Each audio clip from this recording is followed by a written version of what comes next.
Hello बच्चों, let's see this question. इस question में आपके पास एक सॉल्ट दिया हुआ है, सोडियम सॉल्ट दिया हुआ है, सोडियम एसीटेट।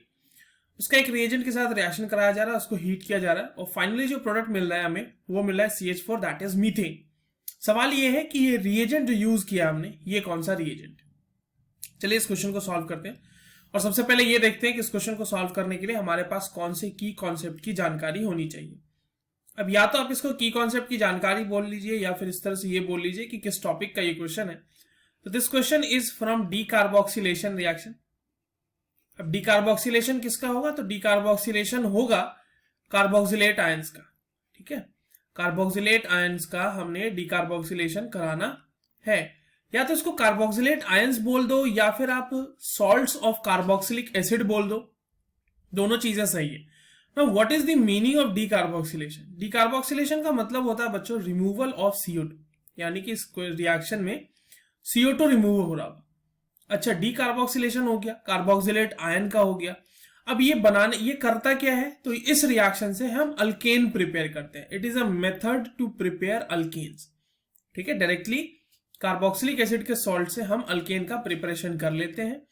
और एक चीज इसमें ध्यान रखने वाली बात यह है कि जो अल्केन प्रिपेयर होगा, अल्केन विल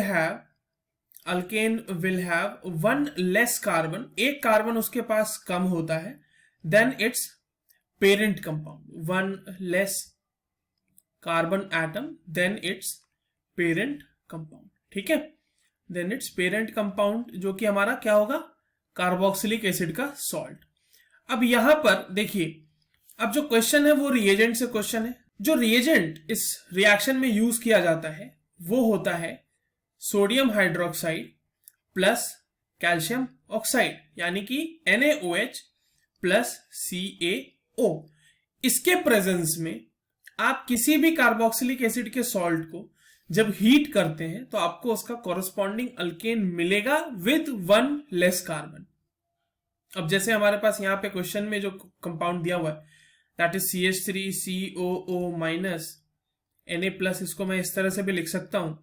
और इसको जब मैंने सब्जेक्ट किया है NaOH के साथ, NaOH प्लस कैल्शियम ऑक्साइड, और हीटिंग की है, तो यहां से मीथेन मिल रहा है एक कंपाउंड।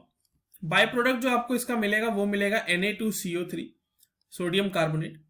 ठीक है, तो ये इसका रिएक्शन। तो अब देखो आंसर तो हमें मिल गया, आंसर तो हमारा C है। ठीक है, बट एक बार A और B को भी थोड़ा डिस्कस कर लेते हैं।